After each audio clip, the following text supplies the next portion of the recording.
रामकृष्ण हरी, मी अजय महाराज बारसकर, कीर्तनकार आहे, शाहीर आहे.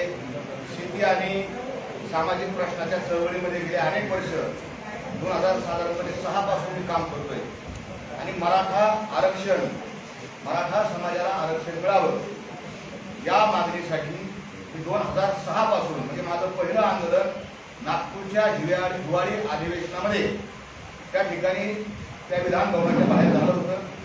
आम्हाला पोलिसांनी उचलून वगैरे नेलं होतं आणि तेव्हापासून आजपर्यंत या आंदोलनाची भूमिका आहे. मधल्या काळामध्ये राणे समितीचं रिपोर्ट आला, त्याच्यानुसार ते आरक्षण मराठा समाजाला दिलं आणि ते आरक्षण काही लोकांनी पुढे जाऊन कोर्टामध्ये त्याला आव्हान दिलं आणि ते स्टेट झालं. त्या स्टेट झाला असताना मी त्याच्यामध्ये रिट पिटिशन दाखल केली मुंबई हायकोर्टामध्ये आणि नामदार मुंबई हायकोर्टाला विनंती केली की कोणता समाज मागास आहे, कोणता समाज प्रगत आहे हे ठरवण्याचं काम माननीय नामदार उच्च न्यायालयाचं नाही, हे काम मागासवर्ग आयोगाचं आहे. अशी विनंती मी त्यावेळेस सन्माननीय कोर्टाला केली. कोर्टाने सरकारला मत विचारलं, सरकारला सांगितलं तुम्हाला हे प्रकरण कुणाकडे चालवायचं, मागासवर्ग आयोगाकडे चालवायचं की आमच्याकडे चालवायचं, हे तुम्हाला स्वातंत्र्य आहे. आणि माझ्या पिटिशननुसार पहिल्यांदा न्यायमूर्ती संभाजीराव म्हसे पाटील यांचा मागासवर्ग कमिशन आयोग स्थापन झाला. म्हसे साहेबांचं मध्ये निधन झालं आणि त्याच्यानंतर जो आता खूप बहुचर्चित गायकवाड कमिशनचा रिपोर्ट आहे तो रिपोर्ट आला. गायकवाड कमिशनचा रिपोर्ट आणण्यामध्ये माझी महत्वाची भूमिका या पिटिशन आणि या सगळ्या बाबतीमध्ये होती. मधल्या काळामध्ये मी काही राजकीय पक्षामध्ये काम करत होतो, परंतु मी वारकरी असल्यामुळं आमचे निवडणुकीचे ते राजकीय पक्षाचे आणि आमचे वारकरी विचार हे जुळत नाही, म्हणून मी सगळं राजकीय काम बंद करून फक्त शेती प्रश्नावर त्या ठिकाणी काम करत होतो, रस्त्यावर उतरलेलो होतो आणि आधी पुढे आहे. आता मधल्या काळामध्ये मागच्या 4-5 महिन्यापूर्वी पोलिसांनी अंतरावली सराटीमध्ये उपोषणासाठी बसलेल्या मनोज जरांगे आणि त्यांच्या सगळ्या सहकार्यांवर, मायमावल्यांवर त्या ठिकाणी लाठीचार्ज केला. हा लाठीचार्ज सगळ्या महाराष्ट्राने नव्हे, देशाने नाही, जगात पाहिला गेला आणि त्याच्यावर खूप टीका झाली, मन हेलावून गेलं आणि मराठा समाज या एका घटनेमुळे अतिशय पेटला गेला आणि साहजिकच सगळेजण त्या आंदोलनामध्ये सक्रिय झाले, वेगवेगळ्या प्रकारे सक्रिय झाले. मी वारकरी कीर्तनकार असल्यामुळे नगरमध्ये मी नगरचा मूळचा राहणारा आहे, तर माझ्याकडे लोक आले, महाराज तुम्ही घरात बसून चालणार नाही, तुम्ही गावगाव रस्त्यावर आपण ही प्रबोधन करणं गरजेचं आहे आणि त्यानुसार मी अनेक ठिकाणी प्रबोधने केली, कीर्तने केली. नंतरच्या काळात ज्यावेळेस सगळे सोयरे मधल्या काळामध्ये मराठवाड्यामध्ये जी शिंदे समिती स्थापन केली आणि मराठवाड्यामध्ये मोडीच्या ज्या नोंदी आहेत त्या नोंदी शोधण्याकरता काही मोडी लिपीचे वाचक सरकारला हवे होते. मी मोडी लिपीचा वाचक आहे, मोडी लिपीचा अभ्यासक आहे आणि म्हणून माझेच नगरमधले असलेले आमचे मोडी शिकवणारे, आम्हाला ज्यांनी मोडी शिकवली असे डॉक्टर संतोष यादव आणि त्यांनी अनेकांना पाचारण केलं, चला आपण गावगाव जाऊन, तहसीलला जाऊन, TLR ऑफिसला जाऊन ते मोडीचे कागदपत्र शोधू आणि कुणबीच्या नोंदी सापडून जाऊ. आणि त्या मोहिमेमध्ये आम्ही सहभागी झालो आणि मराठवाड्यामध्ये आज ज्या काही 40-42 हजार नोंदी दिसतात त्या नोंदी शोधण्याकरता असा माझा संबंध आला. मधल्या काळामध्ये ते काम चालू असताना अंतरावलीला जाण्याचा माझा प्रसंग अनेक वेळा, तर त्या ठिकाणी सगळे सोयरे आपण पाहिला असेल मधल्या काळात सगळे सोयरे 15 दिवस सगळे सोयरे चालू होते, अजूनही सगळे सोयरे चालू. तर हे सगळे सोयरे चालू असताना मी याचा लॉचा विद्यार्थी आहे, नगरच्या लॉ कॉलेजमध्ये मी शिकलेलो आहे, विद्यार्थी आहे, पूर्ण नाही झालो, माझा पण विद्यार्थी आहे आणि मला माहिती असल्यामुळे ह्या ड्राफ्ट कसा बनवावा, मसुदा कसा करावा यासाठी मी त्या कोर कमिटीमध्ये सहभागी झालो. आणि मग जरांगे पाटलांचं काय म्हणणं आहे ते म्हणणं घ्यायचं आणि शासनाचे जे विधी आणि न्याय खात्याचे जे मॅडम होत्या, महसूल खात्याची होती, समाज कल्याण खात्याची सेक्रेटरी होते आणि त्या सेक्रेटरीकडे बसायचं आणि त्या परत इकडे यायचं, जरांगे साहेबांना दाखवायचं, तिथून त्यांच्याकडे जायचं, परत त्यांना दाखवायचं, असा गेले अनेक दिवस आम्ही प्रवास केला. पण आम्ही याच्यामध्ये कधीच समोर आलो नाही. माझा आवाज आपल्या सगळ्या चॅनलमध्ये आहे, सगळ्या चॅनलमध्ये माझा आवाज आहे, पण माझा चेहरा नाही. मी नेहमी आपल्या त्या अंतरावलीमध्ये असणारे जे आपले पत्रकार बंधू आहेत त्यांना सगळ्यांना माहिती आहे, मी कॅमेऱ्याकडे पाठ करून पाहतो. आणि म्हणून आणि हे सगळं चालू असताना जरांगे पाटलांचा आता मी त्याला पाटील म्हणणार नाही. जरांगे यांचा, कारण पाटील असण्यासाठी पाटीलकीची सनद असावी लागते, त्यांची सनद मी पाहिली नाही, मी त्यांना पाटील मानित नाही. जरांगे यांचा हेकेखोरपणा आम्ही आणवं, हा असा शब्द घाला, तो तसा शब्द घाला, हे असं झालं पाहिजे, आता झालं पाहिजे, तसंच करा, असंच करा. आम्ही इतके परेशान झालो आणि मग आम्हाला सुधारणाच काय करावं काय नाही करावं. मुळात आपल्या समोर मला अजून एक बाब ठेवायची की मी ही पत्रकार परिषद कशासाठी घेतो, मी जरांगेवर का आक्षेप घेतो, का बरं, मला काय, माझा प्रसिद्धीसाठी हव्यास आहे का, ही काय प्रसिद्धी आहे का, त्याच्यामध्ये ट्रोलिंग होतं. आता सगळ्यांना माहिती, जर एखाद्या भूमिकेवर आपण आणि बहुमताने समाज एका बाजूला आहे आणि त्या विचारावर जर आपण खंडन केलं तर समाज त्या ठिकाणी, कारण तो भोळा समाज आहे, आमचा मराठा समाज फार मायाळू आहे, फार भोळा समाज आहे, फार गोड समाज आहे. त्याला जो लक्षात येत नाही, त्याला असं वाटतं महाराजाशी काय बोलू राहिले बा, काल परवापर्यंत महाराज. आणि माझं त्या मधल्या काळामध्ये तुम्ही आता कोणतरी पत्रकार बांधवांनी विचारलं की तुमचे काही फोटो आहेत का, तर मी फोटोसाठी लालची नाही, शिल्पी काढा ठेकाणा त्यासाठी नाही, पण कामाच्या संयोगाने काही फोटो निघाले. आणि संभाजीनगरचे विभागीय उपायुक्त हे त्यांना आणि मी त्यांना मसुदा समजून सांगण्याकरता स्टेजवर एकदा बसलो, तर त्या ठिकाणी त्यांचे स्वतःचे शब्द येतात जरांगे पाटलांची. त्याच्यामुळं मी जरांगे पाटलांचा सहकारी नाही, त्यांच्या टीम मध्ये नाही, हा आक्षेप कुणालाही करता येणार नाही.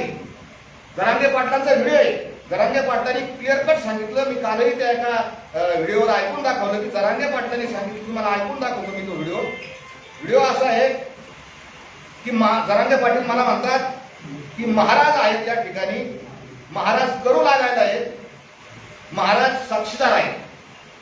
ते तुम्हाला मी व्हिडिओ ऐकून दाखवतो.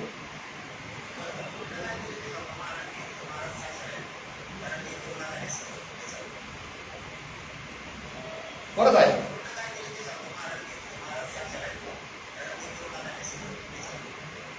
हे तुम्हाला व्हिडिओ मी पाठवून देतो आणि फोटो आहे मला दाखवतो.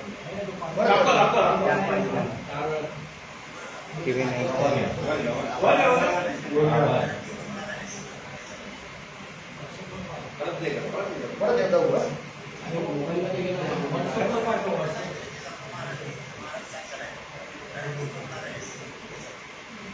आता तुम्हाला हा आवाज आला असेल, कारण महाराज इथं आहेत, महाराज करू लागायला आहेत, त्यांची तिकडची भाषा आहे, गावाला आमची ग्रामीण भाषा आहे, आणि महाराज साक्षीला आहेत.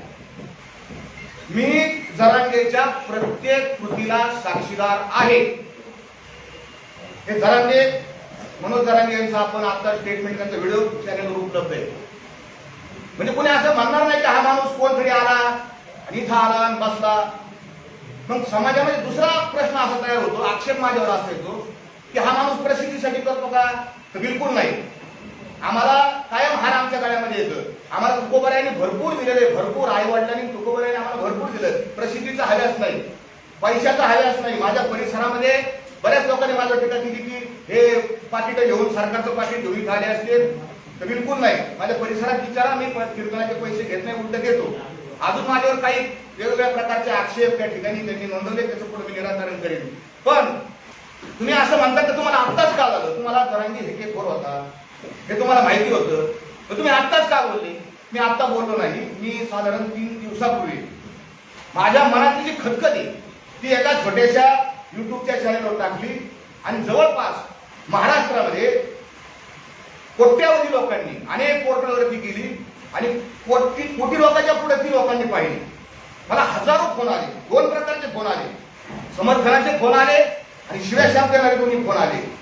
जीव घेणारे, तुला गोळ्या घालू, तुला मारून टाकू, मारला का, असं तसं, अशा प्रकारचे फोन आले. पण मी त्याला उत्तर दिलं, माझा धर्म सत्य सांगणं हा माझा धर्म आहे. तुका म्हणे बरा सत्याचा साया असं, नवलिता ना असं नाही. पुन्हा तुमच्या बाजूला बहुमत जरी असलं, किती लोक तुमच्या बाजूला असले आणि मी जरी एकटा असेल तरी मी सत्य सांगणार. गॅलिलिओ 500 वर्षापूर्वी एकटाच म्हणत होता पृथ्वी बोले, आणि सगळं जग आणि सगळे धर्मग्रंथ म्हणत होते पृथ्वी कशी आहे, सपाटी. कोण खरं ठरलं, काळ याचं उत्तर देईल, भालस्कर महाराज बरोबर आहे की जरांगे बरोबर आहे.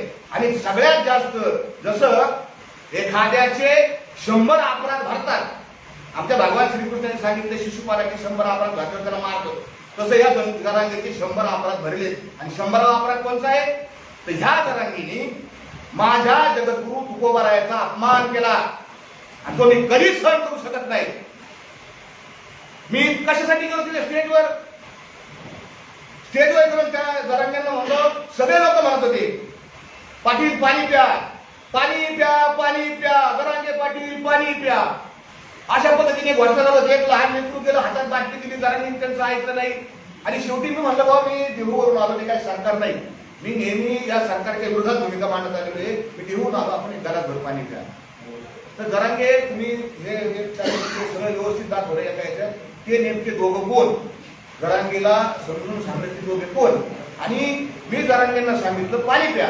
जरांगे विचार करतायत याच्या हातून पाणी पिऊ का नको. काय विचार करतायत, कारण जरांगेंच्या लक्षात आलं मी जर याच्या हातून पाणी पिलं कॅमेऱ्यासमोर तर हा मोठा होईल, हा कोणतरी मोठा होईल. आणि हा अहंगंड, हा श्रेष्ठत्वतेचा भाव, खोट्या श्रेष्ठतेचा भाव त्याच्या मनात आला. आणि जरांगेनी मला काय म्हणले, मला काय, मी लय लहान माणूस आहे, माझा किती आम्हाला हाकलून द्या, मला माझ्या मान अपमान होवे हे गुंडोनी ठेवावे. तुकोबारायला आम्हाला मान अपमानाची काय नाही, मी तर फार शुल्लक माणूस आहे. पण हा मी याला सांगितलं मी देऊन आलो, तू का म्हणे माझं धाडे गेले रोपा, तू पाणी प्या, तुम्ही पाणी प्या. मला लय ते मला सांगू संतन कीर्तन मला सारं कळतं. ज्यावेळेस तो संतन कीर्तन तुकाराम महाराजांचा एकेरीवर उच्चार केला, मी म्हणलं जरांगे तुझे 100 अपराध भरले, मी आता मला झोपच नाही लागली. तुम्हाला अजून मी पुढे काही आता एकदम नाही पुढे काही गौप्यस्फोट करणार आहे जरांगेची, आजच्या नाही करणार. आणि मग मी पहिला व्हिडिओ बनवला, दुसरा व्हिडिओ बनवला, मराठ्यांना कसं बर्बाद या जरांगेने केलंय. दोन्ही व्हिडिओ एका माध्यमाने ते आपल्या एका चॅनलच्या माध्यमातूनच ते सत्य उघडकीला आलं. एका पत्रकार बांधवांनी ज्या मराठ्यांची घरं जरांगेंनी बर्बाद केली, उघड्यावर आणली, उद्ध्वस्त केली, त्यांचे मुलाखती एका चॅनलने घेतलेल्या. आता फक्त असं भांगड असं आहे की समाज फार लवकर विसरतो. तुकोबाराने त्याच्यामुळे सांगितलं विसरली तयार थोडं झाली आणि खूप नुकसान झालं हा जरांगे. आणि म्हणून माझा वाद सुरू झाला. दुसरा माझा आक्षेप आहे की या जरांगे काय आक्षेप आहे माझा काही भावबंद नाही, माझं काही नुकसान केलेलं नाही, काही नाही. आक्षेप का की याला शेजारी खुसमसलेले लोक लागतील, हानी करणारे लोक लागतील. जरांगे मला इकडे पूर्व दिशा इकडे पूर्व दिशा असे लोक लागतील. आणि आमच्या कीर्तनकारांनी याच्यात कळस केला. कीर्तन हे परिवर्तनाचं साधन आहे, कीर्ती मानवाची गाऊ नये असे तुकोबारांनी सांगितलं. आणि आमचे लाल खोटे कीर्तनकार लाल वाटायला पाहिजे असे कीर्तनकार त्या अंतरावरी सराटीत जातात आणि तिथं जाऊन म्हणतात आता देहू आळंदीला जायची गरज नाही, अंतरावरी सराटी हेच आपलं देहू आणि हीच आपली आळंदी, इथं इथं. हे पद्धत आहे. एका महाराजांनी अभंग घेतला कीर्तनासाठी, ह्याची दान देणार जेव्हा तुझा विसर न व्हावा. या जरांगेच्या आंदोलनासाठी त्या कीर्तनकारांनी, नालायक कीर्तनकारांनी तुकोबाराचा अभंगच बदलून टाकला. याची दान देगा देवा आणि मराठ्याला आरक्षण मिळावा. आणि आरक्षण मिळवण्यासाठी आम्ही जेलमध्ये गेलो, आंदोलन केले, याचिका केल्यात, पैसे घातले. 2006 पासून आम्ही भांडतो. पण आम्ही कधीच असं नाही म्हणलं की तुकोबारा यांच्या अभंगात आम्ही कधी बदल केलेला नाही. तुकोबारा यांचा अभंग जसं बायबलमध्ये बदल करता येत नाही, कुराण साहेब मध्ये बदल करता येत नाही, गीतेत बदल करता येत नाही, तसा ह्या महाराजांना गीतेमध्ये बदल करण्याचा, गाठेमध्ये बदल करण्याचा काय अधिकार, हा आक्षेप असे एक एक एक एक खूप तुमच्या जगाचे अहंकार किती आहे. का बोलतो मी तुम्हाला, माझी तळमळ माझी कळत असेल तुम्हाला, पोटाची तळमळ. याची एवढी एवढी पोरगी एका चॅनलवर मुलाखत गेली, काय म्हणली, माझे पप्पा एवढे मोठे आहेत की ते देवाला झुकू शकतात. देव माझ्या पप्पाच्या पाया पडून, आमचा देव पांडुरंग आहे, पांडुरंग तुझ्या बापाच्या पाया पडत. एवढा जरांगे मोठा झाला आणि लोक तुम्ही ऐकून कसं घेता बोलतो. अरे मराठ्याला आरक्षण मिळावा याच्यासाठी आपण काय लागेल ते करू, सरकारला अंगावर घेऊन काही करू, पण देवाचा काय संबंध, तुकोबाराच्या अभंगाचा काय संबंध, हे का कसं काय. मला अनेकांचे फोन आले ती बारकी पोरगी आहे. अरे बारकी पोरगी आहे, मग त्यावेळेस लग्नाच्या सोयीकी होतात का घरला जायला ते आईबाप कसे येतं, जसे आईबापाचे संस्कार तसे ते लेकराचे संस्कार असतील. एवढं एवढं लेकरू त्याची इतक्या अहंकाराची भाषा असेल, ते बापाची किती अहंकाराची भाषा आहे. हा मनुष्य मराठा समाजाचं नुकसान करणारा आहे, मराठा समाजाचं वाटोळ करणारा हा मनुष्य. मला हा अनुभव आला. एखादी गाडी चाललेली आहे आणि गाडीचा ड्रायव्हर पेलेला आहे, प्रवासी बसलेले आहेत आणि ते मला कळालं. माझं काम काय, पहिलं उतरून घ्यायचं आणि लोकांना सांगायचं "ए बाबा खाली उतरा गाडी, ड्रायव्हर पेलेला आहे, खाली उतरा तर गाडी खड्ड्यात जाईल, दरीत जाईल, मारता तुम्ही." हे माझं सांगणं काम आहे, म्हणून इथं बसतोय. गाडीचा ड्रायव्हर पेलेला आहे, गाडी खड्ड्यात जाणार आहे, माझं सांगायचं काम आहे. मी सत्य सांगणार. मला खूप धमक्या आल्या, गोळ्या घाला, मारा, सगळ्या रेकॉर्ड येतात. तू मार, बॉम्बला जा, पण मी खरं बोलल्यापासून हटणार नाही. माझे जे आक्षेप येतं, आता माझ्यावर अजून एक आक्षेप, हा छगन भुजबळचा माणूस आहे, छगन भुजबळचा माणूस, हा सरकारचा माणूस आहे, हा मोठा आक्षेप आता सध्या हा फुटला. मी ना छगन भुजबळचा माणूस आहे ना या सरकारचा माणूस आहे. मी इतक्या टोकाची टीका भाजपवर केलेली ह्या आंदोलनात, ती समाज माध्यमावर उपलब्ध आहे, माझ्या मोबाईलमध्ये सुद्धा उपलब्ध येतं.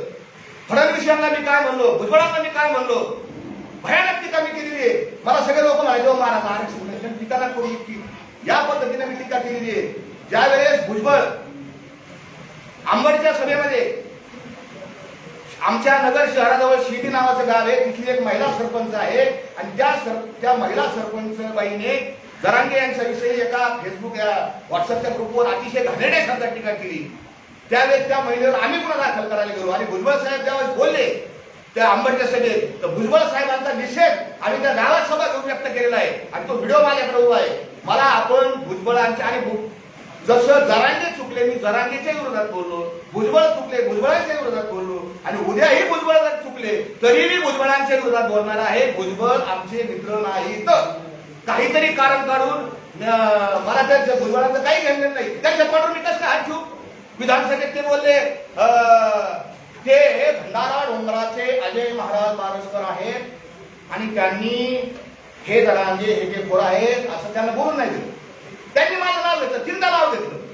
मी म्हणलो त्यांना माझं नाव द्या, माझा काही संबंध. कोणी कोटी लोकांनी व्हिडिओ पाहिला, कोणी काही बोलू शकतं. हा त्यांचा, मी भुजबळाचा माझा काही संबंध नाही. आता मुद्द्याचा विषय सांगतो, आरक्षणाच्या बाबतीतला विषय सांगतो. हे झाले त्याचे सगळे आणि त्याचं हे सगळं कायम हेच आहे की हा माणूस कसा कसा हे करतो. परंतु आरक्षणाच्या संबंधानं मी त्याला पहिलं सांगतो की आपलं काय ठरलं होतं 15 जानेवारी, त्याचं अजून एक त्याचं वैशिष्ट्य सांगतो. तू सरकारला निवेदनच देत नाही, त्याचं एक निवेदन दाखव मला किंवा आपण काहीतरी असलं की तुम्हाला रजा तरी काढायची असेल, पत्रकाराला तरी तुम्ही रजेचा अर्ज देतो, प्रदीप संपादक साहेब असा रजा काढायची. हा तुम्ही जरांगेंचं एक पण निवेदन नाही, सिंगल वन निवेदन नाही सरकारकडे.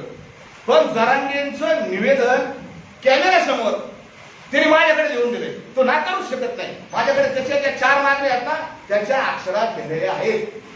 त्यांनी काय 4 मागण्या केल्या आणि तो कसा पलटतो, आज पलटी, उद्या पलटी, परवा पलटी, तेरवा पलटी, रोज पलटतो जरांगे आणि खोटं बोलतो. जरांगेवर काय विश्वास ठेवला समाजाने की जरांगे पारदर्शक आहे. कोणतीही मीटिंग कॅमेऱ्यासमोर करतो, मंत्री येऊन द्या घोडा लावतो, त्याला घोडा लाव, याला घोडा लाव, याला बोल, त्याला आमदाराला बोल, शिव्या घाल. समाजाने प्रेम केलं, कारण कसं आहे, मराठा समाजाला खरं बोललेलं आवडतं आणि तोंडावर बोललेलं आवडतं. मराठा समाजाने स्वीकारलं, मी स्वीकारलं. पण जरांगेने 23 डिसेंबरच्या रोजी पहिली गुप्त मीटिंग कन्हैया हॉटेलमध्ये घेतली आणि त्या मीटिंगचा मी साक्षीदार आहे. त्या बंद खोलीमध्ये आपल्या चॅनलच्या माध्यमाची अशी काच होती, काचेच्या बाहेर कॅमेरे लावले होते. जरांगे आमच्याशी बोलत होते, माझी कॅमेऱ्याकडे पाठ आहे. मी तुम्हाला पहिल्यांदा सांगितलं की मी त्या मीटिंगचा प्रतिनिधी आहे, आजचा साक्षीदार आहे. जरांगे आधी एक बोलले आणि कॅमेऱ्यासमोर खाली जाऊन दुसराच बोलले. मला माहिती काय बोलले, मी योग्य वेळी ते जाहीर करेल. दुसरी गुप्त मीटिंग आणि त्या दिवशी काय ठरलं होतं, 23 डिसेंबरचे हे होतं आणि 25 तारखेला मुंबईत निघायचं होतं. सगळ्यांच्या साक्षी निघायचं होतं. जरांगेंनी सगळ्यात काय घोषणा केली, 20 जानेवारीला. कुणी कोणाला विचारून 20 तारीख दिली, काय संबंध 20 तारीख द्यायचा. मुंबईला मोर्चा निघाला आणि हे ड्राफ्ट आम्ही घेऊन गेलो. सरकारचे लोक होते, हा ड्राफ्ट असा वाचून दाखवला. बच्चू कडू आमदार त्यावेळेस होते आणि त्यांनी अक्षरशः शब्द ना शब्द हा कॅमेऱ्यासमोर ड्राफ्ट वाचून दाखवला. तो माझ्या माहितीप्रमाणे 18 जानेवारीचा व्हिडिओ आहे, काढून बघा. आणि मग तोच ड्राफ्ट पुढे गेल्यानंतर वाशीला काना मात्रा व्यक्ती उकार न करता स्वीकारला. जातानी परत काय झालं, गुप्त मीटिंग करणार नाही, कोणाशी बंद खोलीत बोलणार नाही, मी साक्ष देतो. कारण ते म्हणलेले जरांगे की महाराज साक्षीला येतं, आज जरांगींची साक्षीच बाहेर निघणार आहे. रांजणगाव गणपती येथे एका बंगल्यावर पहाटे 4 ते 6 या इतक्या वाजता एका उच्च पदस्थ अधिकारी, ज्या अधिकाऱ्याने त्यांनी शिव्या दिल्या आता, त्याच्याबरोबर मिटिंग केली, 2 तास मिटिंग केली. तो अधिकारी हुशार, त्याला माहिती त्यांनी सगळी रेकॉर्डिंग करून ठेवलेली. त्यांनी शिव्या खाल्ल्यानं तो का रिटायर होईलच, जरा त्याचं सगळं बिंग बाहेर फुटणार आहे. पुन्हा त्याच अधिकारी पुण्यामध्ये जे कॉलेज येते शेती महाविद्यालय, तिथून गाडीत बसले ते 2 जण आणि गाडीमध्ये त्यांनी 8 तास मिटिंग केली, गुप्त मिटिंग. लोणावळ्याची गुप्त मिटिंग तुम्हाला सगळ्यांना माहिती आहे आणि वाशीला सुद्धा गुप्त मिटिंग केली. म्हणजे हा पारदर्शक नाही, हे समाजाने पहिलं डोक्यात ठेवावं. हा पारदर्शक माणूस नाही. दुसरं, वाशी मार्केटमध्ये त्या सभा चालू होती, कंटेनर आणला होता आणि त्या कंटेनरच्या वर सभा चालू होती. माझी विनंती आहे, लाईव्ह दाखवा लोकांना, त्यांचं लाईव्ह दाखवतात. आम्हाला की थोडेफार काहीतरी आहे, आम्ही एवढं महत्वाचं सांगतोय. तर त्या कंटेनरच्या वर जरा निवड होती, तिथं स्पीकरचा प्रॉब्लेम झाला. मी त्यावेळेस त्या जरांगींचा सहकारी नव्हतो, कारण मला हे गुप्त मिटिंगा आणि काहीतरी आतल्या शिस्त आहे हे माझ्या लक्षात आलं. म्हणून आम्ही एक आंदोलक म्हणून मी सहभागी होतो. एक आंदोलक माझ्याकडे आंदोलक म्हणून सहभागी झाले, सगळे फोटो वगैरे आहेत. आणि त्या वाशीच्या मार्केटमध्ये मी आंदोलकाने खाली बसलो तिथं आणि जरांगे पाटील भाषणाला उठले. कुठल्याही परिस्थितीत आरक्षण घेतल्याशिवाय माघारी जायचं नाही. पुढे त्यांनी आज अजून एक सांगितलं, आरक्षण दिलं तरी आझाद मैदानात जायचं आणि नाही दिलं तरी तुम्हाला माहिती आहे आझाद मैदानात जायचं. सगळ्यांनी गुलाब टाळ्या वाजवल्या, हे जल्लोष केला. आमचे 7, 10, 20, 5-7 हजार लोक आझाद मैदानात जाऊन बसले आणि चला आपल्या जागा धरून बसलो. आणि मग पुन्हा भाषणात ते काय म्हणले, सरकारने आपल्याला इतके वेळ वाट पाहायला नाही पाहिजे, द्यायला पाहिजे लगेच. तर तिथं ते सरकारच्या वतीनं सेक्रेटरी भांगे आणि अजून 1-2 जण सरकारचे होते, त्यांनी लगेच सांगितलं 15 मिनिटाची यार देतो, ते आदेश देतो. आपण ऐका, 15 मिनिटात देतो म्हणले. लगेच ते म्हणले, बघा हे काय म्हणायला लागले, 15 मिनिटात देतो, 15 मिनिटात देतो. ते म्हणायला लागले बरं का, ते म्हणायला लागले. हे सगळं नाटक आहे, 1 नंबरचा नाटक्या माणूस आहे. 15 दिवसापूर्वीच अध्यादेश नाही, त्याला काही कळत नाही, त्याला काय तिथं काळीची अक्कल नाही. त्याला काळी कायद्याचा म्हणता का ढ कळत नाही त्याला. हे द्यायला लागले. 15 मिनिटात कसं शासन निर्णय होईल? 15 मिनिटात अधिनियम अध्यादेश 15 मिनिटात द्यायला लागले. आणि मग नाटक केलं, ते GR घेतला. आणि मग काय पुन्हा फार महत्वाची शब्द मी काय सांगतो, फार महत्वाचं आहे. आधी मी काय जास्त घेणार नाही, एकाच मुद्द्यावर पत्रकार परिषद सांगवली. आणि मग त्यांनी तो सगळ्या सोयऱ्याचा GR हातात घेतला आणि काय म्हणलं, नीट ऐका, माझ्या सगळ्या मराठा बांधवांना आणि सगळ्या महाराष्ट्रातल्या सगळ्या लोकांना विनंती आहे की मराठा समाज तुमचा दुश्मन नाही. आम्ही जात जोडण्याचं काम करतो. विष्णुमय जग वैष्णवांचा धर्म भेद भ्रमामंगळ. आणि मग जरांगींनी काय सांगितलं की हे अर्धवट ज्ञानलय बेकार असतं आणि मग हे सगळं वाचून घ्यावं लागलं. त्याच्यातला काना, मात्रा, यकार, ओलांटी हे सगळं वाचून घेऊ, बघून घेऊ. पटलं तर हा अधिनियम अध्यादेश घेऊ, नाही तर आझाद मैदानात जाऊ. हे त्यांचे शब्द येतं. मी थोडाफार माझा पुढे होईल, पण त्याचा आशय असा आहे. आणि मग तो GR घेतला, शासन निर्णय घेतला. आणि मग हे जरांगे साहेब पुन्हा त्या बंद खोलीमध्ये जाऊन त्यांनी चर्चा केली. हे जे जरांगे आहेत ना, हे सामाजिक विद्वेष पसरवतात. आमच्या समोर ते जे भांगे जे आहेत, सेक्रेटरी समाज कल्याण खात्याचे प्रधान सचिव, त्यांना म्हणतात हेवांदरीचे हेवांदरी आहे. म्हणजे लोक खुश करायला बीडचे, बीडमध्ये लोकांचे त्यांना आनंद वाटायला, हलाबाड माणूस आहे. आणि मग ह्या भांगेंच्या बरोबर जरांगेंनी बंद खोलीत कसं काय चर्चा केली, सगळ्यांनी पाहिलं तुम्ही.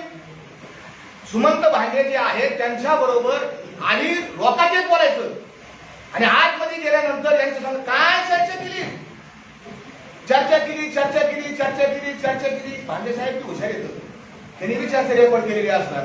सरकारला माझी विनंती, जर ती आता काही 2 महिने रिटायर व्हायचं मागा त्यांना ती रेकॉर्डिंग काय चर्चा केलेली. कारण प्रत्येक मिनिट्स तयार करताना त्याला रेकॉर्डिंग लागतात.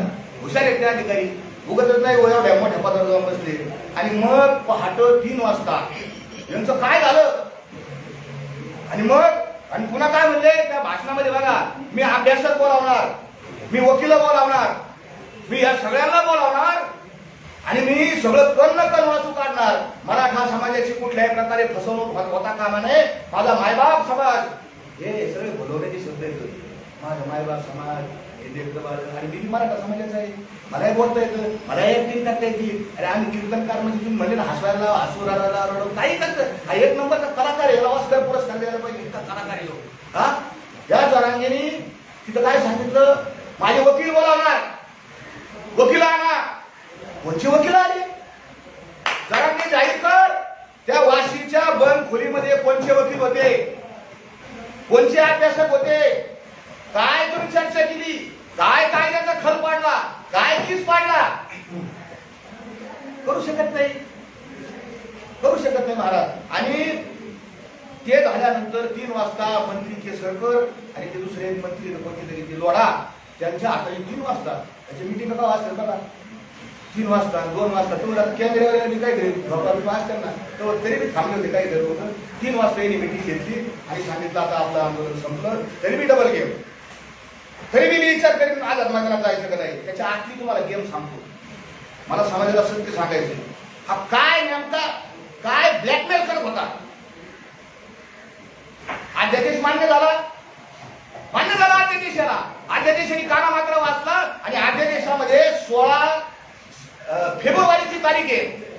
हा अध्यादेश 16 आपण वाचा. मराठा समाजाला माझे हात जोडून पाया पडून कळकळीची विनंती आहे. 16 तारखेचा त्याच्यात लिहिलेला आहे. हा अध्यादेश 16 तारीख 16 फेब्रुवारी त्या दिवशी किंवा त्यानंतर अंमलात येईल असं लिहिलेलं आहे, क्लिअर कट लिहिलेलं आहे. आणि मग यांनी दुसरी आंध्रातून एक मागणी लावली, मी माग जातो. आता अध्यादेश घेतला, विजय झाला, फटाकडे वाजले, लोकांना आनंद झाला, आरक्षण मिळालं, आरक्षण मिळालं. पण आता गुलाल घ्यायला आझाद मैदानावर जायचा हळूच मानला होता. आणि हे कशासाठी? सरकारवर दबाव. काय याला साध्य करायचं होतं? याला एकच गोष्ट साध्य करायची होती की मुख्यमंत्री एकनाथ शिंदे यांनी इथं यावा आणि मला गलासभर पाणी पाजावा. याच्यासाठी त्याचा सगळा अट्टहास चालू होता, यासाठी केला होता अट्टहास. जरांगे सगळे पुरावे माझ्याकडे, सगळे पुरावे माझे. तुझी ही जी चाललेली सगळी खटपट आहे, तुझी फक्त श्रेयवाना करताय, स्वतःला मोठा म्हणून घेण्याकरताय. असंख्य पुरावे देऊ शकतो. आरक्षण कोण मागतो? तुम्ही सगळे समजदार माणसे, आरक्षण कोण मागतो? गरीब लोक आरक्षण मागते. हा जे शिकून फुलं मागणारे लोक फुलणारे जे शिकते पाहिजे फुलं. अरे एवढा हार, हे काय 50-50 मीटरचे हार कोण देतं पैसे? समाजाच्या आम्हाला कळत नाही का? एक कार्यक्रम घ्यायचा तर सप्ताह करायचा, तर आमचे नाकी 9 येतात सप्ताह करायला. आमचा जरांगेवर हा आक्षेप आहे. तुम्ही तुमचं पारदर्शकपणाचा नियम मोडला. तुम्ही पारदर्शकपणा करणार होते. तुम्ही नेहमी मानता मी समाजाला विचारल्याशिवाय काही करीत नाही, समाज माझा मायबाप आहे. हा मी कायद्याचा अभ्यासक आहे, मी वाचतो, मी पाहतो, तपासून घेतो असं म्हणतो. मग माझा दुसरा सवाल त्यांना असा आहे की तुम्ही 10 तारखेला आता 10 फेब्रुवारी जे उपोषणाला बसले, आता जे उपोषण चालू आहे, हे उपोषण करण्याकरता तुम्ही समाजाची मिटिंग घेतली का? आज अशी पुढचं ध्येय धोरण ठरवण्यासाठी समाज गोळा केलाय. आला नाही समाज, थोडे लोक आले. कुटी समाज अंतरावली, कुटी समाज आला होता अंतरावलीमध्ये त्या 14 तारखेच्या सभेला. लोक यायला 10 वाजता फोटो आहे माझ्याकडे असे बी व्हिडिओ आहेत त्याचे. तुम्हाला काही लाज आहे का नाही? 50 लोक गोळा करताय, तुम्हाला कसं काय उपोषण करू मी? जरांगेचे व्हिडिओ ऑडिओ रेकॉर्डिंग, व्हिडिओ नाही ऑडिओ रेकॉर्डिंग त्याचे आहेत. जरांगे माझा दुसरा प्रश्न आहे, मी बोलणारच नाही त्याला. जरांगे पाटील मारणार नाही, मला मारून टाका. त्याला मारायचं ना, अरे काही त्याला मारलेलं याच्या आधी खरं बोलले म्हणून काय मला मारलंय का? पण मी खरंच बोलणार. जरांगेला जरांग्या मी नाही म्हणत. ज्याचं घर उद्ध्वस्त केलं, वामन वाळेकर, परशुराम फुले, रवी पाटील आणि अजून एक जण, या 4 जणांचं घर बरबादीने केलं. त्याच्या या दोघांच्या वडिलांचे व्हिडिओ येतात. जरांगे भयकितो, जरांगे फशितो. हे व्हिडिओ समाज माध्यमावर उपलब्ध आहे. एका शेतकरी रडतो, तो जरांगेवानी खोटा रडत नाही. तो आम्हाला तुम्ही नीट पहा व्हिडिओ. त्या वामनराव वाळेकरांच्या डोळ्यात जे अश्रू आलेले येतं ते दुःखाचे अश्रू येतं आणि याचे अश्रू मगरीचे अश्रू येतं, नकराश्रू त्याला म्हणतात आमच्याकडं. आणि या जरांगेंनी मराठ्यांची घरं उद्ध्वस्त केली. दुसरा आक्षेप माझा, अनेक आक्षेप घेण्यासारखे येतं, कितीतरी याला अक्कल नाही तर हा नाटक तरी करतो. अजून एक सांगतो तुम्हाला, आपण सगळे चॅनेलमध्ये येतात, आपल्या TRP लागती, ज्याला हा लय हुशार आहे, त्याच्यात आपल्याकडे अटेन्शन कसं होईल, लक्ष कसं तिथून घेता येईल त्याला पक्क माहिती. त्याला एका हिंदी चॅनेलच्या एका पत्रकाराने प्रश्न विचारला मुंबईला जायच्या आधी, जरांगे पाटील आप मुंबई को कौन से रस्ते से जा रहे, तिचं काय बोलतो, हम डांबरी डांबरी से जा रहे. अरे तुला एवढी तरी अक्कल आहे का रे? तुला काय विचारलं पत्रकारांनी, तुम कौन से रस्ते से जाने वाले हो? जो तो डांबरी डांबरी से रस्ते मध्ये तुम बीड से, नगर से, पुणे से, कैसे जा रहे हो? एक तर या हा जो व्हिडिओ परत काढा वाचा, ऐका. हा म्हणतो पत्रकार विचारतात कोणत्या रस्ते जाणार, हा म्हणतो डांबरीहून जाणार. हे उत्तर आहे. एक तर याला अक्कल नाही तर हा लोकांना फसितो. याचे दोनच उत्तर आहेत. तिसरं उत्तर नाही. हा प्रचंड शातीर माणूस आहे, कितीतरी शातीर. याला माहिती आहे TRP कशी मिळेल, शिव्या दिल्या का. त्या दिवशी आम्ही गेलो, छत्रपती शिवाजी महाराजांचा पुतळा पाठीमागे लावलेला आहे, महिलांच्या बद्दल कसं बोलावं. अशीच असती सुंदर आमची आई. शिवाजी महाराजांची संस्कृती ना त्यांनी शिकवलं ना, माझा पुतळा आहे ना शिवाजी महाराज तुझ्या. काय म्हणतात, शत्रूच्या स्त्रीला सुद्धा आईचा दर्जा शिवाजी महाराजांची शिकवण आहे. आणि ते मधुकर आगड कमिशनर समोर बसलेले आहेत. हा लोळतोय आमच्या गाव ग्रामीण भाषेत लोळतोय. अहो तुमच्या घरी पाहुणे आल्यावर तुम्ही आजारी जरी असलं असं उठून बसता ना, इतकी तरी माणूस घ्यायची ना आपल्यात. खरं बोला. हा लोळतोय तिथं असा. आणि ते कमिशनर बिचारे बसले तिथं, आणि ते कमिशनर ते म्हणले काय, आणि काय सुरू केलं, तुझ्या आईचा. मी बोलणार नाही पुढे, टिंब काय जरा ही संस्कृती का, तुझ्या आई बाबांनी तुला हे शिकवलं का. ते जे आगड नावाचे जे अधिकारी आहेत ते बी मराठा समाजाचे आहेत ना. शेतकऱ्याच्या घरातले आहेत ना. तिने काहीतरी अभ्यास केला असेल, तिने काहीतरी पुस्तकं वाचली असतील. ते कष्टातून अधिकारी झाले आणि त्यांना तू शिव्या घालतो. त्याच्याबरोबर माझे जे सहकारी आहेत डॉक्टर संतोष यादव नगरचे, यांनी मराठवाड्यावर ज्या नोंदी मिळाल्यात ना आता 30-40,000, या डॉक्टर संतोष यादवांचे अनंत उपकार येतो. गावगाव फिरून या माणसाने एसटीने हिंडला, मोटरसायकलवर हिंडला, बीडमध्ये, लातूरमध्ये, उदगीरमध्ये, नांदेडमध्ये, त्या सगळ्या संभाजीनगरमध्ये, वैजापूरमध्ये हा माणूस मोटरसायकलने हिंडला. आणि हा याला काय म्हणतो, तुम्ही सरकारच्या भाकरी खातात, आम्हाला भाकरी मिळत नाही. आणि नीट घालायला मला बोलताच आहे ना. आपल्याला बोलता येईल याची भाषा. मला सांगा ना, मलाही बंद झालंय, तुमचं लाईव्ह चालू आहे, मला असं कळलंय. तुमची आई असं पुढे बोलता, याला पटतं का, याला शोधतं का जाम. अरे तू सरकारला शिवाय दे, मी बोलणार नाही. शिंदेचं, पवारांचं, फडणवीसचं मला काय घेतलं नाही त्यांचं. मी त्यांच्या कालही विरोधात होतो, आजही त्यांच्या विरोधात आहे आणि उद्या त्यांच्या विरोधात राहणार जर ते चुकले तर. आणि त्याच्या आधी जे काँग्रेसचे तर त्यांच्याही मी विरोधात होतो पहिल्यापासून. आपल्याला हे पटतच नाही, हे राजकारण लोक आपल्याला पटत नाही, म्हणून हे राजकारण सोडलं नाही, पारमार खाल्ला लागलोय. खूप बोललाय तो. म्हणजे हे कल्पना शक्तीच्या बाहेर आहे कोणताही माणूस. मी विनंती करतो, मला अनेकांचे फोन आले, महाराज आणि तुम्ही काय तिथे गेलते, आणि तुम्ही काय गेलते तिथं. आणि यांनी बोलावलं मला, माझ्याकडे रेकॉर्डिंग घेता. यांनी बोलावलं, यांनी मला माफी मागितली, याच्या कोर कमिटीने माफी मागितली. चुकलं महाराज तुम्ही या. आणि मी गेलेलो नाही, मला आत्मसन्मान आहे, मला सुद्धा मान सन्मान आहे, मी कशाला जाऊ त्याच्या स्टेजवर जर अपमान करत तर. आणि तुम्ही बोलवलं महाराज. आणि ह्या सगळ्या गोष्टी, अनेक गोष्टी सांगण्यासारख्या आता. गुप्त मिटिंग मध्ये काय होतं, गुप्त मिटिंग काय होतं, गुप्त मिटिंग मध्ये काय चालू, कुठले मुद्दे झाले गुप्त मिटिंग मध्ये, त्यात नेमकं काय चर्चा काय होती. आता हे तुम्ही विचारत नाही त्याला. नाही तुम्ही तिथं होतो ना. अशा किती गुप्त मिटिंग झाल्या, कुठे झाल्या. पहिली गुप्त मिटिंग का नाही आठवण झाली ती 20 डिसेंबरला.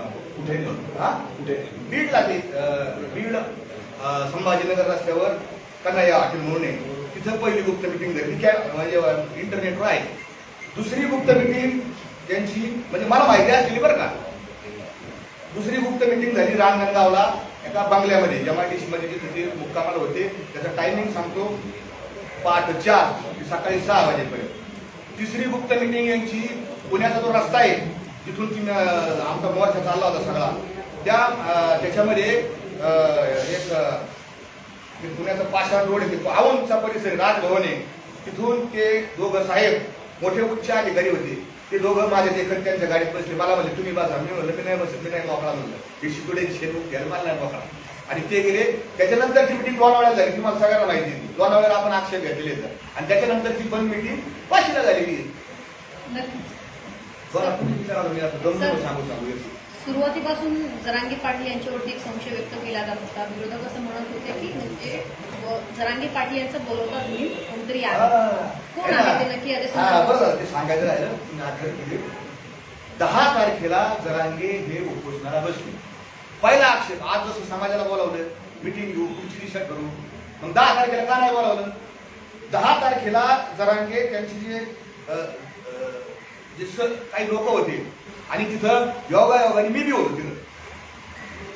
आणि जरांगे काय म्हणले, सध्याची चर्चा झाली बरं का, उपोषणाला बसायचं आणि सगळ्या ग्रामस्थांनी विरोध केला. आता जाऊया आपण 16च्या नंतर बसू ना, आता जाऊया आपण 16च्या नंतर बसू. जरांगेला एक फोन आला. आता तुमचं उत्तर देतो मी.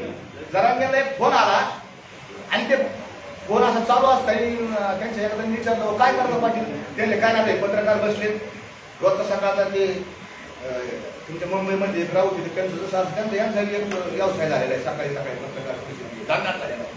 आणि ते मी पत्रकारांना बाईट देऊन येतो आणि मग आपण 4 वाजता मिटिंग घेऊ आणि मग उपोषण सुरू. हे त्यांचे शब्द आहेत बरं का. 10 तारखेचे त्या पवित्र मंचकावरती जाऊन बसले. त्यांचा मंच फार पवित्र आहे तो असा. तिथे येणारे सगळे असे हुजरे गुलाम असते तिथे सगळे त्या पवित्र मंचकावर गेले आणि प्रेस सुरू केली त्यांनी. आणि प्रेस सुरू केल्यानंतर काय म्हणलं, पहिलं वाक्य त्यांचं मी त्या दिवशी 10 तारखेच्या प्रेसमध्ये नीट ऐका ऐका. ते वाक्य असं होतं, हे बघा आता मी उपोषणाला बसलोय, पुढचं बोला. त्यांचे पुढचं बोला. लोक म्हणले हा मिटिंग घ्यायची होती आपल्याला, मग नाही आता मी बसलो म्हणले, आता पुढचं बोला. आणि तू कोणाला बसला विचारून, तुझे सगळे लोक म्हणते पाणी प्या, तू विचारलंच कोणाला? मुदतच जर 16 तारखेपर्यंत 16ला अधिकारी आपल्याला बसायचा. कोणाचा फोन आलता हा मला प्रश्न आहे. कोणाचा फोन आलता आणि तिने निधी करावं, मला संशय आहे. कोणाचा फोन आला मला माहित नाही कोणाचा आला. बाळस्करजी, आधीपासून जर माहिती होतं तुम्ही याचा खुलासा बरोबर यस बरोबर. त्याचं कारण असं होतं, मी जर काही बोललो, मी आता माझ्या जवळच्या सहकार्याला मला माणूस बरोबर नाही राव, नाही कोणावर कोण काय केलो याची हेतू याचे उद्देश समजत नाही. बॉडी लँग्वेज सुद्धा डेंजर आहे. म्हणजे मी मानसशास्त्रामध्ये याचं जरा डेंजर दिसते. म्हणजे मला काही खरं वाटत नाही. लोक काय म्हणायचे, कशाला बोलता महाराज, एवढ्या वर्षांनी समाज एकत्र झाला आणि आपण जर काही बोललो तर काय होईल, समाजामध्ये विरोधकांना हत्यार मिळेल, विरोधकांना काही ना काही मिळेल आणि हे सगळं तुमच्यावर येईल की तुम्ही समाज फाडला. म्हणून आम्ही गप गप गप गप. पण जेव्हा ह्यो म्हणला तुकाराम महाराजांना संत पंत, म्हणलं जरांगे तू संपला.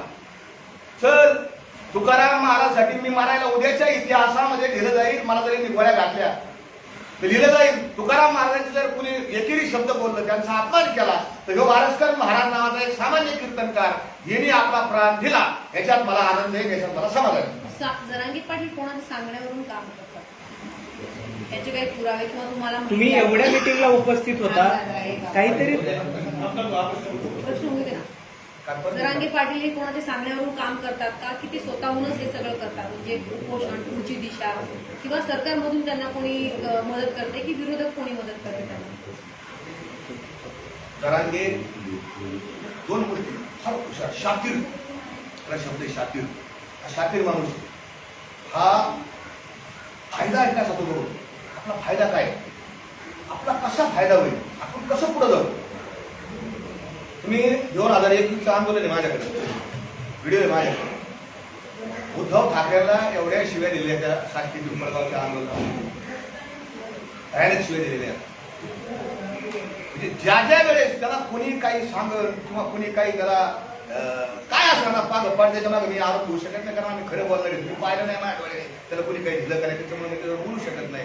परंतु हा सारखा बदलतो, माझा 100% संशय आहे. सर एकंदरीत सरकार हे पॉझिटिव्ह आहे. पहिल्या सरकार स्पेशल आरक्षण घेतलं, सरकार अधिवेशन घेतलं, तरीही जरांगे पाटील अजूनही उपोषणाला बसलेले आहेत, तेही अजून काही मागण्या ठेवत आहेत. एकंदरीत जेव्हा जेव्हा सरकार एक पाऊल पुढे टाकतं त्याच्यात पुन्हा एक वेगळी मागणी समोर येते. कसं बघता तुम्ही जवळ राहिलं? आता जरांगे यांची जी मागणी सगळ्यात महत्वाची मागणी तुम्ही ऐकला असेल की 1 नंबरची मागणी आहे की हे जे अधिसूचना आहे ती जरांगे माहिती म्हणजे अध्यादेशच म्हणते. अध्यादेश ज्या मला अध्यादेश कळत नाही, याला अधिसूचना कळत नाही, अधिनियम कळत नाही, शासन निर्णय कळत नाही, परिपत्र काही कळत नाही. याला फरक आहे याच्यात. अध्यादेश काय असतो, अधिनियम काय असतो. हा अधिनियम आहे 2012च्या अधिनियमामध्ये ही केलेली तरतुदी केलेली वाढ आहे. 2012च्या हा अधिनियम याच्यामध्ये असलेले की आपलं सरकार हे आपलं सरकार कोणतं आहे, लोकशाही सरकार आहे आपलं.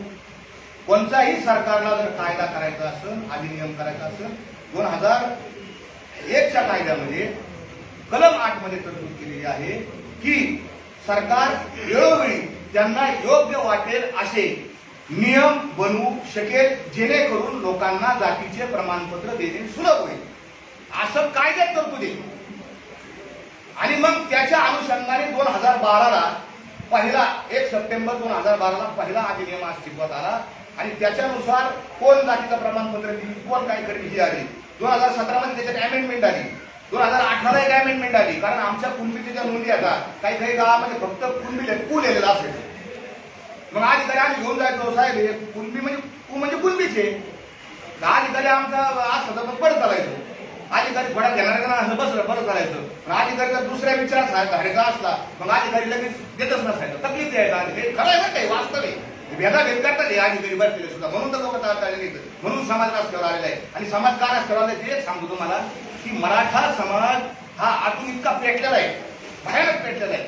त्या का पेटला त्याची कारण वेगळी, त्याची कारण आर्थिक आहेत, त्याचे कारण आत्मसन्मानाचे कारण आहेत, त्याचे कारण मराठा समाजाला वेळोवेळी धग बसलेली आहे. हिंदू मुसलमानाचे भांडणं झाले, दंगली झाल्या, ते हिंदू मुसलमानाच्या दंगली झाल्या म्हणायला झाल्या, पण त्या खऱ्या दंगली झाल्या मराठा मुसलमानाच्याच झाल्या. तुम्ही पाहिला असेल मधल्या काळामध्ये पूर्वीच्या काळात ब्राह्मणेतर वाद होता. ते म्हणायला होतं ब्राह्मणेतर, पण त्याच्यामध्ये मराठ्यालाच तकलीफ झाली. काय तकलीफ झाली नंतर सांगण्यात खाली. त्याच्यानंतर कोणता वाद आला, दलित सवर्ण वाद आला. दलित सवर्ण वादामध्ये तकलीफ ही फक्त मराठ्यालाच झाली. आणि त्याच्यानंतर आता हा वाद मराठा आणि ओबीसी हे जरांगेला एवढी अक्कलच नाही की समाजाचं काय नुकसान झालंय टप्प्याटप्प्याने. या सगळ्या प्रोसेसमध्ये मराठा समाजाचं भयानक नुकसान झालंय. मराठा समाज आयसोलेट झालेला आहे, बाजूला पडला गेलेला आहे. सर माझा प्रश्न वेगळा होता. माझा प्रश्न असा होता की जेव्हा सरकार तुमची स्टेप उचलते तर जरांगे पाटीलचं अजून एक पुढे एक वेगळी मागणी होती. मागणी येते पुढे. काही मागणी आहे, आहे मी अजून उपोषण काढणार जर काय झालं त्याच्यानंतर पुन्हा अजून पुढे सुरू आहे. कसं बघताय तुम्ही सहकार्य होतं त्यांचे? त्याला जोडून खरं तर मराठा आरक्षणाचा प्रश्न होता, त्याची मागणी होती. पण नंतर त्यांनी शिक्षणावरती जो प्रश्न आला, शिक्षण सुद्धा फ्री दिलं तेव्हा अशा प्रकारची मागण्या त्यांच्या बदलत गेला. यामागे त्याचा हात एका त्याला त्यांच्या मागण्या बदलत जातात, मागण्या वाढत जात आहेत. शिक्षणात तुम्हाला सांगतो, शिक्षणाचं काय झालं की जरांगे पाटलाला सांगितलं आमचं दोघांची चर्चा झाली. आम्ही आंदोलन किती आंदोलन हे काय सरकारचा अधिकार नाही. म्हणून जरांगे पाटील एवढा मोठा समाजवाडा झाला तर आपल्याला समाजाकडून काही नाही अजून वाढीव घेतलं. जे सरकारला देता येणं शक्य आहे सरकार काय देऊ शकतं, तर सरकार मराठा समाजाला पैसे म्हणजे निधीच्या याच्यामध्ये देऊ शकतं. तर आपण एक मागणी करू म्हणलं की शिक्षणामध्ये आपल्याला काय मिळवता येईल काही याच्यात. आणि त्यांचाही त्याच्यामध्ये रोल आहे, ते काय म्हणत नाही, ते काय माझं श्रेय आहे, त्यांची जी भूमिका होती. आणि हे कोणाचा हात नाही तर ते चर्चेतूनच शिक्षणाचं पुढे आलेलं. आता हे भेटत नाही आपल्याला, सरसकट भेटत नाही, सरसकट भेटत नाही. म्हणून मला आता घ्यावं शिक्षण कारण पोरांचा प्रश्न शिक्षणाचा आहे. असं कोणाचा काय हात वगैरे काय नाही शिक्षणाच्या बाबतीत. मला 2 मुद्दे उपस्थित होत प्रश्न आहे. आहेत. पहिला मुद्दा उपस्थित होतोय, तुम्ही जेव्हापासून हे सगळे मुद्दे उपस्थित करता तेव्हापासून तुम्ही विचलले गेले आहात. आता एक मुद्दा उपस्थित केला जातोय, तुमच्यावरती आरोप केला जातोय तुम्ही विचलेले आहात. आणि दुसरा मुद्दा असा आहे की वाशीमध्ये मनोज जरांगे पाटील यांची सेटलमेंट झाली, असे 2 वेगवेगळे आरोप आहेत. नेमकं या दोन्हीकडे तुम्ही कसं पाहताय? मराठा कुणबी एकच आहे असं मला वाटतं. पूर्वीच्या व्हिडिओमध्ये तुम्ही म्हटलं होतं मराठा कुणबी एकच आहेत का? आजही तुम्ही त्या मतावर ठाम आहात? कसं आहे, मराठा कुणबी हे सगळ्या महाराष्ट्रात येत नाही. कोकणाचा प्रॉब्लेम वेगळा आहे. कोकणामध्ये जे लोक आहेत त्याच्यामध्ये दळवे असतील, सुर्वे असतील, सावंत असतील, ही तुम्हाला प्रातिनिधिक नावं सांगितली हे. आणि कोकणामध्ये जे कुणबी आहेत, किलोरे कुणबी, हे संपूर्ण हे दोन्ही समाज वेगळे आहेत. हे जे मी आता तुम्हाला 3-4 प्रातिनिधिक आडनावं सांगितले, यांच्या 500 वर्ष जरी मागे गेलं तर यांच्या नोंदी मराठीत सापडायला किती पाठीमागे जात. त्यांचे ताम्रपत्र येतं, पत्र येतं, त्यांच्याकडे सरदा येतात, त्यांच्याकडे मराठीत सापडत. आणि तिथले जे कुणबी येतं ते वेगळे येतं. त्यांच्या आणि यांचे रोटी बिटी व्यवहार होतं. रोटी व्यवहार सगळीकडे होतात आता, कारण आपण कोणत्या हॉटेलमध्ये जेवायला गेलं तर किचन कोणत्या जातीचं, किचन मध्ये खूप कोणत्या जातीचं विचारित नाही. रोटी व्यवहार सगळीकडे चालू झाला आहे. पण बीटी व्यवहार हा कोकणातल्या किलोरे कुणबी आणि कोकणातले मराठे जे आहेत त्यांचा होत नाही. कोकणातल्या मराठ्यांनी मोठ्या मनाने जरांगे पाटलांना पाठिंबा दिला. खऱ्या अर्थाने त्यांचं मी कौतुक करेन की हे विसंगत असताना आणि तिथल्या कुणबींनी, किलोरेचे कुणबी येतं, तिथल्या कुणबींनी सरसकट मराठा कुणबी एकच आहे याला विरोध केला. गावगाव ते कुणबी समाजाची मुलं मोटरसायकल रॅली घेऊन त्यांनी विरोधात प्रचार केला ओबीसीच्या बाजूनी आणि मराठा समाज शांत राहिला. त्याच्यामुळं कोकण जर वगळला तर इतर सगळा महाराज म्हणजे पुणे इकडचा घाटावरचा सगळा भाग याच्यात आमच्या सगळ्यांच्या ज्यांच्या नोंदी मराठा आहेत आणि ज्यांच्या नोंदी कुणबी आहेत त्यांच्या एकमेकाला सोयरीके होतात. ते कळत नाही का आम्ही सोयरी करायला दाखले घेऊन जात नाही. ते इकडचे एक येतं, तिकडचे वेगळे येतं. आणि अजून एक सांगतो की त्या मला कोकणातल्या आता मी काय नवीन आहे बाबा मॅडम, तुम्ही हसला माझ्याकडे पत्रकार नंतर मी घेईन चांगली खाऊन पत्रकार परिषद. ते कोकणातल्या मराठा लोकांची मागणी होती, काय होती की आम्हाला मराठा स्वतंत्र मराठा आरक्षण मिळावं. खरोखर होती काय ते नारायण राणेंची मागणी होती, खरोखर मागणी त्यांची. मी अनेक लोकांशी बोलून घेतलो तर मग त्यांची मागणी होती. आमचं दैवत, महान दैवत, ते दैवत काय म्हणलं बघ त्यांची मागणी असेल तर मराठा त्यांना घेऊ द्या. मग काल मराठा आरक्षण त्यांना मिळालं.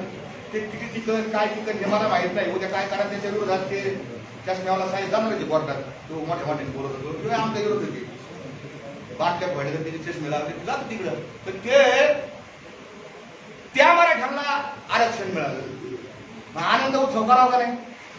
त्यांना कुणबी घ्यायचं नाही कोकणातल्या मराठ्यांना, त्यांना मराठा आरक्षण मिळालं बरोबर.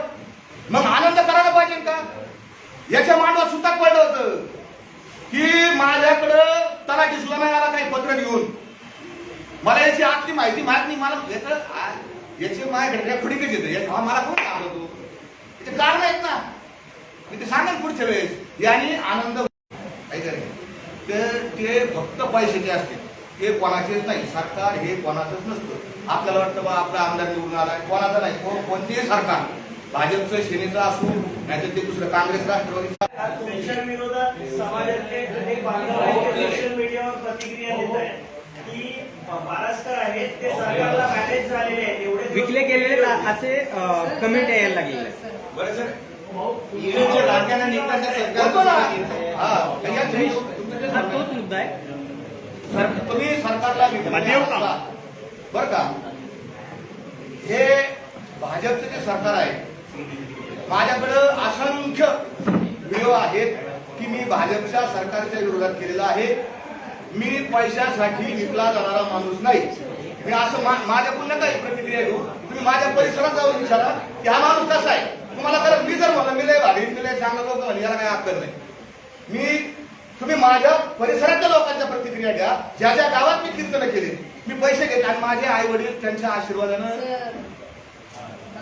खूप मला मिळालेले पैशाची काही लोक. शेवटचा प्रश्न थोडक्यात तुम्ही सांगितलं की आंदोलनादरम्यान जेव्हा मुंबईच्या दिशेने निघाले होते तेव्हा जेसीबीने पूल वगैरे सगळं उधळण्यात आलं. ते सगळं स्पॉन्सर्ड होतं म्हणजे कोणी पैसे दिले किंवा ते स्पॉन्सर्ड होतं का त्या आंदोलनात? हा संशोधनाचा विषय ना. मराठा समाज गरीब आहे का नाही म्हणूनच आरक्षण मागतो. आता साधा प्रश्न आहे, किती सिंपल आहे. आणि मग कुठून आले पैसे? संशोधन व्हायला पाहिजे. ईडी लावा सरकारने माझी विनंती याला. ईडी पाच व्हायला जरांच्या सगळ्यात फोन काय अंक धरलं की कुठून पैसे आले याला. आणि काही काही ठिकाणी आमच्या मराठा बांधवांनी सुद्धा केलेलं आहे. असं मी काही म्हणत नाही 100% किंवा कोणीतरी पैसे दिले असं नाही. स्वतःही काही मायमावल्यांनी बिचारे भोळ्या समाजाने सुद्धा त्याच्या पद्धतीने छोटे हार आणले असतील काही ठिकाणी असेल. आता माझं एक शेवटचं आव्हान आहे हो तेवढं सांगा नाही तर ते उलटच मेसेज जायचं काहीतरी. तर माझं असं नम्र आव्हान आहे माझ्या मराठा समाजाला, माझ्या मराठा बांधवांना की बाबूराव वाडेकर जे आहेत ते जरांगेंचे 20 वर्षाचे सहकारी होते.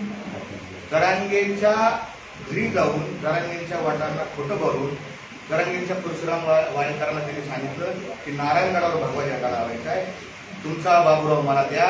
बाबूरावला घेतलं, खोटं बोलले आणि हे जरांगे पाटील नगरच्या कोर्टात आले. कोर्टात जाऊन त्यांनी पोलिसांसमक्ष, न्यायालयासमक्ष, कॅमेऱ्यासमक्ष त्या कोपर्डीच्या बलात्कारित आरोपींवर हल्ला केला त्यांनी. परिणाम काय झाला? त्याला 5 वर्षाची शिक्षा झाली आणि त्या पोरांचं ते पोरं 2 वर्ष शिक्षा भोगली येरवाड्यात त्यांनी. ते पॅरेलवर बाहेर आले आता आणि पुन्हा त्यांच्यावर 307चा गुन्हा दाखल झाला आता. म्हणजे ह्या माणसाच्या संगतीचा परिणाम काय? तर गुन्हे गुन्हे आणि गुन्हे. हा पुरावा आहे बरं का, मी पुराव्याशिवाय बोलत नाही. जरांगे माझा दुश्मन नाही. मराठा समाजाला आरक्षण मिळावं, मराठा समाजाचं चांगलं व्हावं ही आत्यंतिक मनोमन माझी भावना आहे. माझा विपर्यास आता ती विरोधक बोलणारच, त्याला काही इलाज नाही. माझ्या मराठा समाजाला माझी विनंती आहे, आंदोलन करा. आंदोलन करण्याचा सर्वांना अधिकारी, आपण लोकशाहीत आहोत. त्याला कुणी आंदोलन करा. शेवटचा प्रश्न आहे. आंदोलन माझं हे महत्वाचं आहे, माझं होऊ द्या. आंदोलनाला पाठिंबा देण्याचा हे सगळ्यांचा अधिकार आहे. आंदोलनाला पाठिंबा देण्याचा आपण पाठिंबा द्या, पण कुठल्याही प्रकारची जाळपोळ करू नका, कुठल्याही प्रकारची दगडफेक करू नका, रस्ता रोको करू नका. माझ्या अंगावर 5-6 गुन्हे आहेत या सगळ्याचे आणि गुन्हे सरकार दिलं आणि गुन्हे मागे लागेल असं होत नाही. न्यायालय ही स्वतंत्र यंत्रणा आपल्या देशात आहे, त्याला विचारल्याशिवाय गुन्हे मागे घेता येत नाही. जरांगेंच्या मागे एवढा मोठा समाज आहे, जरांगेंच्या मागे एवढा हजारोंचा समाज आहे, तुम्ही इतक्या आक्रमक पद्धतीने त्याची पोटपोट करताय, भीती वाटत नाही तुम्हाला? भीत नाही आता आपुल्या मरणा. माझ्या प्रत्येक शब्दात तो करायचा म्हणले, भीत नाही आता आपुल्या मरणा, दुःखी होता आलं जना देखवे किंवा उडते हे जल न देखवे डोळा, येतो कळवळा म्हणून किंवा मरणाआधी राहिलो म्हणून मग होते म्हणे. आता आज मी आणि मरून घेतोय मला आणि आले गाव महत्वाचं राहिले, फारच महत्वाचं आहे. आणि माझं लय महत्वाचं आहे हे तुम्ही मेहनत. आता मी समाजाला आवाहन केले, अवाहन हात उडून पाय उडून लागून या पाया येऊन तुम्हाला मराठा समाजाला माझं आव्हान आहे. ऐकायचं तर ऐकायचं नका ऐकू, पण माझं सांगणं काम आहे. आणि जरांगे पाटलाला माझं आव्हान आहे, आव्हान तुका म्हणे मना समर्थाशी गाठी घालावी हे मातीत थापटून हगाण्यात येऊन माझं त्यांना आव्हान आहे की त्यांनी वलटूवर माझ्या समोर यावा. मराठा समाजाचं कसं नुकसान झालंय, कशी फसवणूक झाली, कसा घात झाला हे मी त्यांना सांगत. त्यांना काहीच अक्कल नाही हे तुमच्या या न्यायालयासमोर मी सिद्ध करून देईन. त्यांनी यावं ही माझी अपेक्षा. Thank you sir. भाऊ एक तास झालाय प्लीज. देश विदेशातील प्रत्येक घडामोडींचे लाईव्ह अपडेट मिळवण्यासाठी आता साम टीव्हीच्या सर्व सोशल मीडिया प्लॅटफॉर्मला लाईक, फॉलो आणि सबस्क्राईब करा. तसंच सर्व नोटिफिकेशनसाठी बेल आयकॉन प्रेस करायला विसरू नका.